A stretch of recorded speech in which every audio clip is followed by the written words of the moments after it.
వాడు చేసిన తప్పుకి ఈ మాటలు చాలా తక్కువ అన్నయ్య గారు, చాలా తక్కువ.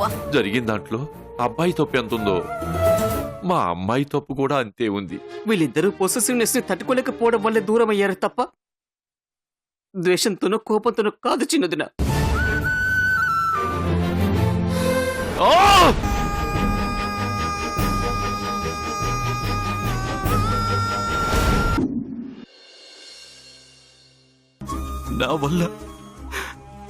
నా వల్లే వాళ్ళు విడిపోయే పరిస్థితి రావడాన్ని తట్టుకోలేకపోతున్నాను. ఇలా పిచ్చి పిచ్చిగా బిహేవ్ చేసి నీ మీద పడ్డ నింద నిజం చేస్తావా?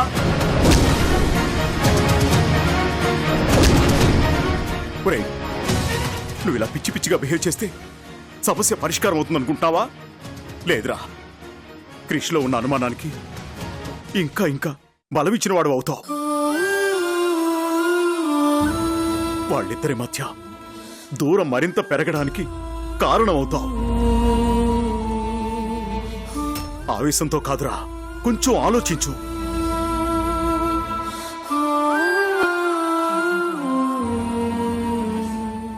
కూర్చోరా.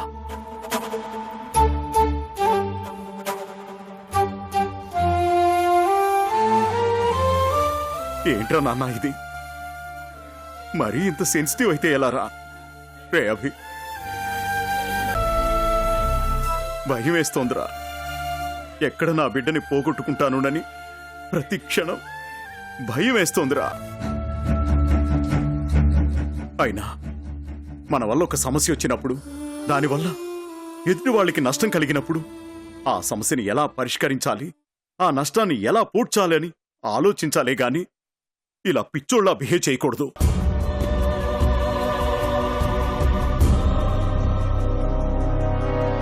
ఆలోచించాను డాడ్, కానీ వాళ్ళని కలపడానికి కనీసం ఒక్క చిన్న అవకాశం కూడా కనిపించట్లేదు.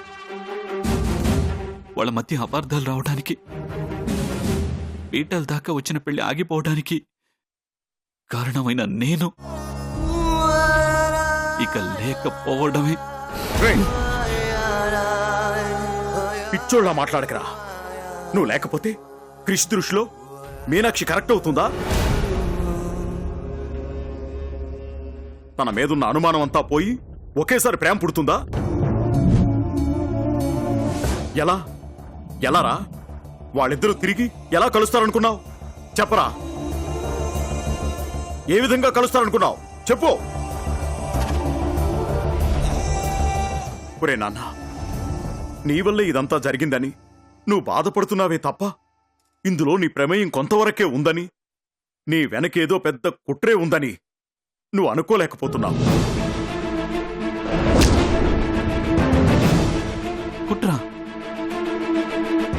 కుట్రేంటి? అవునరా, ఈ యాడ్ షూటు పర్సనల్ గా ప్రొఫెషనల్ గా జరిగిందే తప్ప మీడియాకు అస్సలు తెలియదు.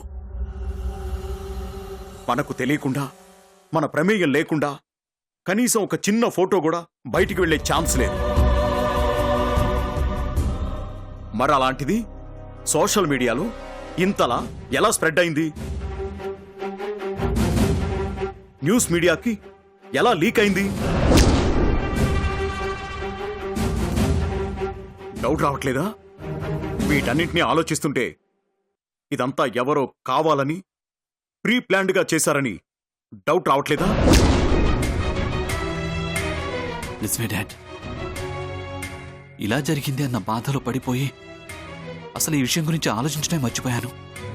రే నాన్న, ఇంత పక్కాగా ప్లాన్ చేసి క్రిష్ని మీనాక్షిని విడగొట్టేలా చేశారంటే దీని వెనక నీ బిజినెస్ శత్రువులు కాదురా, ఖచ్చితంగా వాళ్ళిద్దరికీ సంబంధించిన శత్రువులెవరో ఉన్నారనిపిస్తోంది. వాళ్ళెవరో తెలుసుకోగలిగితే నీ మీద పడిన నింద పోవడంతో పాటు తిరిగి వాళ్ళిద్దరూ కలుస్తారు.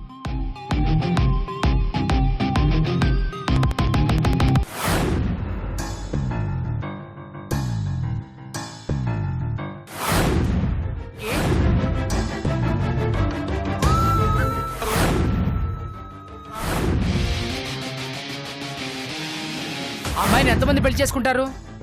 ఎంతమంది మొగుళ్ళయ్యా ఆవిడికి? రోజు మిమ్మల్ని డబ్బులు ఇచ్చి చంపమంది ఈడే ద్వారా.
ఇలా మీ ప్రేమని పొందుతూ మీ గుండెలపై తల వాల్చి ఈ క్షణం మీ చేతుల్లో చనిపోయినా చాలు.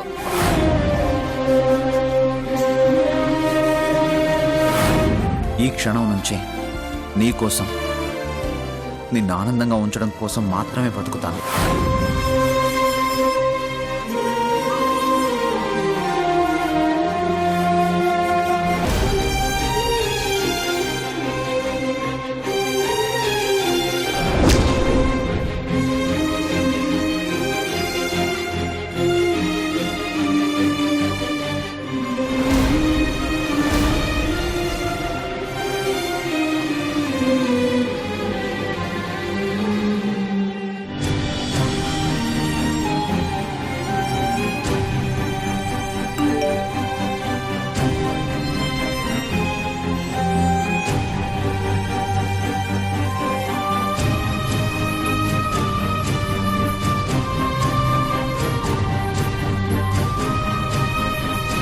సారీ రా క్రిష్, మ్యారేజ్ ఆగిపోయిందని తెలిసింది. అసలు మీనాక్షి అలా చేసిందంటే ఎంత షాకింగ్గా ఉందో తెలుసా?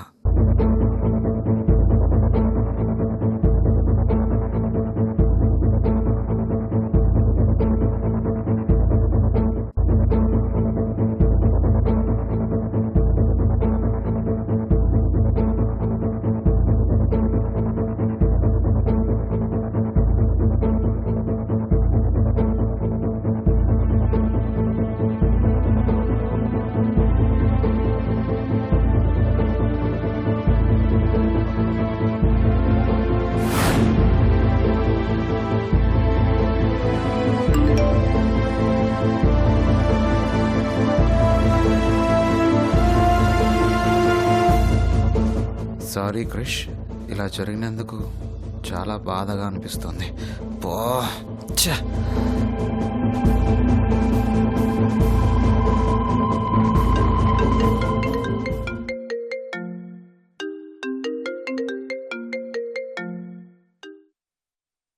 హలో, ఇప్పుడే సీన్ గారు చెప్పాడురా, జరిగిన విషయం అంతా సోషల్ మీడియాలో స్ప్రెడ్ అయిందని.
జీవితంలో కోపాలు తాపాలు వస్తే 4 గోడలు దాటకుండానే సర్దుకుపోవాలి, రాజీ పడాలి అనుకున్నాను.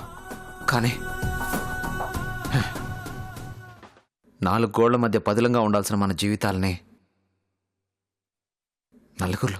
నలుగురిలో పెట్టేశావు కదా మీనాక్షి.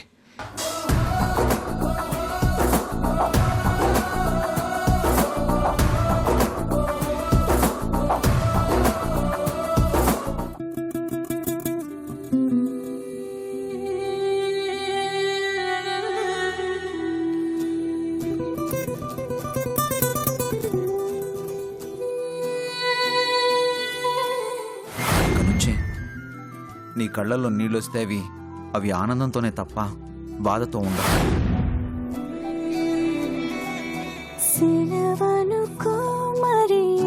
మీనాక్షి, నువ్వు ప్రాణాలు తీసుకోవాలి అనుకోవడం కాదు. నీకేమన్నా అయితే నేను ప్రాణాలు తీసుకుంటాను.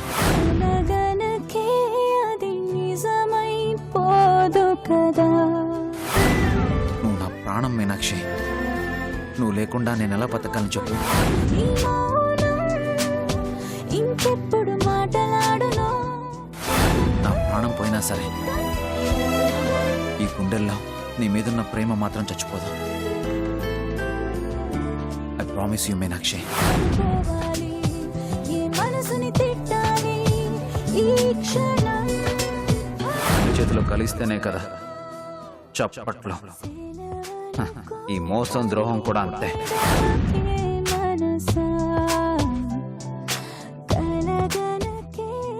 ఇప్పుడు నేను నష్ట జాతకున్నాయాను. నన్ను పట్టిన ఈ దురదృష్టం నా నుంచి ఎలా దూరం అవుతుంది? అనుకున్నా నాతోటే ఉంటావనుకున్నా. నాలాగే నీకు కూడా నేనంటే ఇష్టం అనుకున్నా. పిలిచానా రమ్మని, కసిరానా పొమ్మని, చివరికి ఆటలో పోయా బొమ్మని. నువ్వు కాదంటే ఇక రానంటే మన ఇద్దరి మధ్య ఇంకేం లేదంటే నేనేమైపోవాలి, నిన్నేమనుకోవాలి, ఈ మనసుని తిట్టాలి ఈ క్షణం.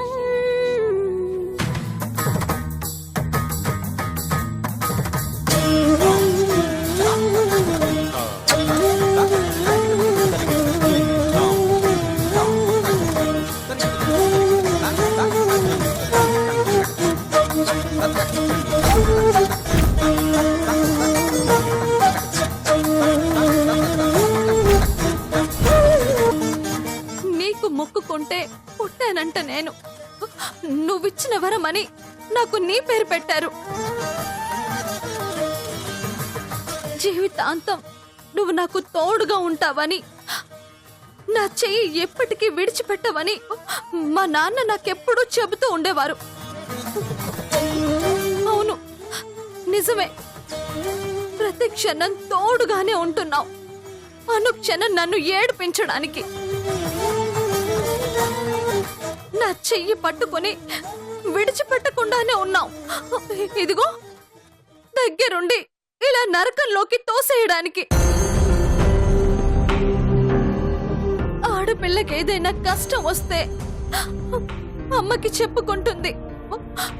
అమ్మ ఓదార్చి ధైర్యం చెబుతుంది. కానీ నాకు అవకాశం లేకుండా, కళ్ళు తెరిచి చూడకుండానే అమ్మని తీసుకెళ్లిపోయావు. అమ్మ ఎలా ఉంటుందో, అమ్మ ప్రేమ ఎలా ఉంటుందో తెలియకుండా చేశావు. నిన్నే అమ్మ అనుకున్నాను. అందుకే కష్టం వచ్చినా ఆనందం వచ్చినా నీ దగ్గరికే పరిగెత్తుకుంటూ వచ్చేదాన్ని, నీతోనే చెప్పి పంచుకునేదాన్ని.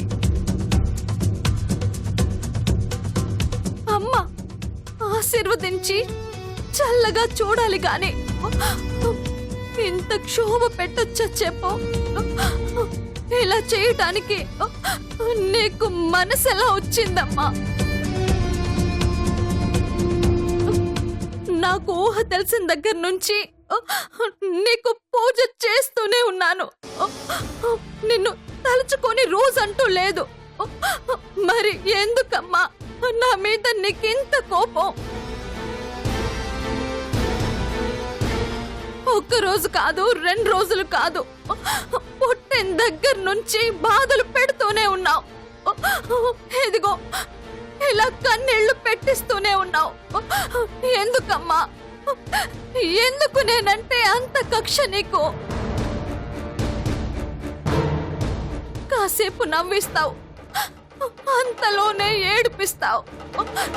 భరించలేనంత ఆనందాన్ని ఇస్తావు, వెంటనే తట్టుకోలేనంత కష్టాన్ని పెడతావు. ఇలా ఒక్క క్షణం ఆనందం, మరో క్షణంలో దుఃఖం అంటే అది ఎంత నరకమో నీకు అర్థం కావడం లేదా?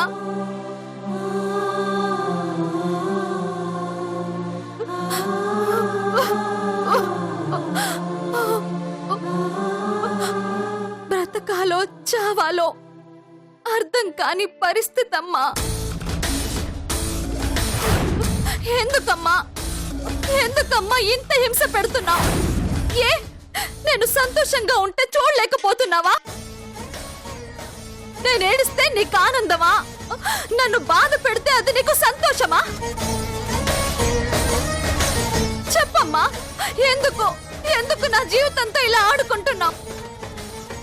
చిన్నప్పటి నుంచి ఇప్పటిదాకా ఏదో ఒక రూపంలో కష్టాలని కన్నీళ్ళని పెడుతూనే ఉన్నావు కదమ్మా. ఒక్కసారి, కనీసం ఒక్కసారి కూడా నీకు అనిపించలేదా? అయ్యో పాపం, ఒక ఆడపిల్లని ఇంతలా బాధ పెడుతున్నానే అని.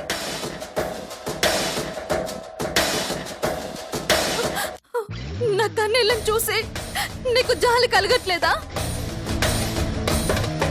నువ్వు ఇప్పటిదాకా ఎన్ని బాధలు పెట్టినా సరే ఆనందంగా భరించాను.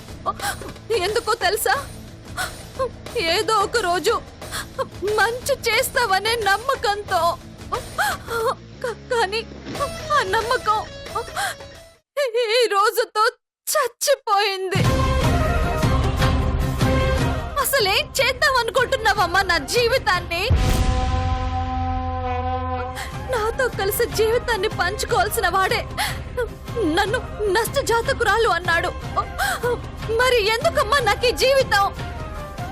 నన్ను ప్రాణానికి ప్రాణంగా ప్రేమించిన వ్యక్తి నుంచి అలాంటి మాటలు విన్నాక తట్టుకొని ఎలా బ్రతకాలి? భవిష్యత్తు మీద ఏ నమ్మకంతో, ఏ ఆశతో జీవించాలి? పోరాడి అతని ప్రేమను పొంది జీవితంలో గెలిచాననుకున్నాను. కానీ ఆయన మాటలతో ఓడిపోయానమ్మా. దారుణంగా ఓడిపోయాను. నా జీవితం ఏంటన్న ప్రశ్నతో మిగిలిపోయాను.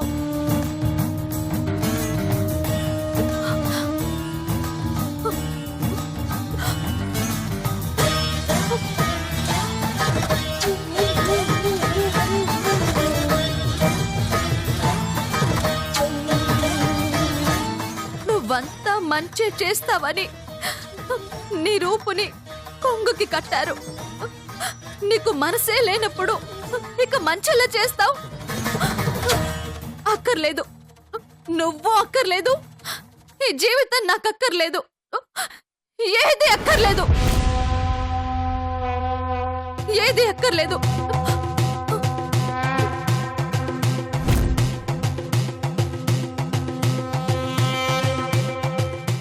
అమ్మా ఒక్క నిమిషం.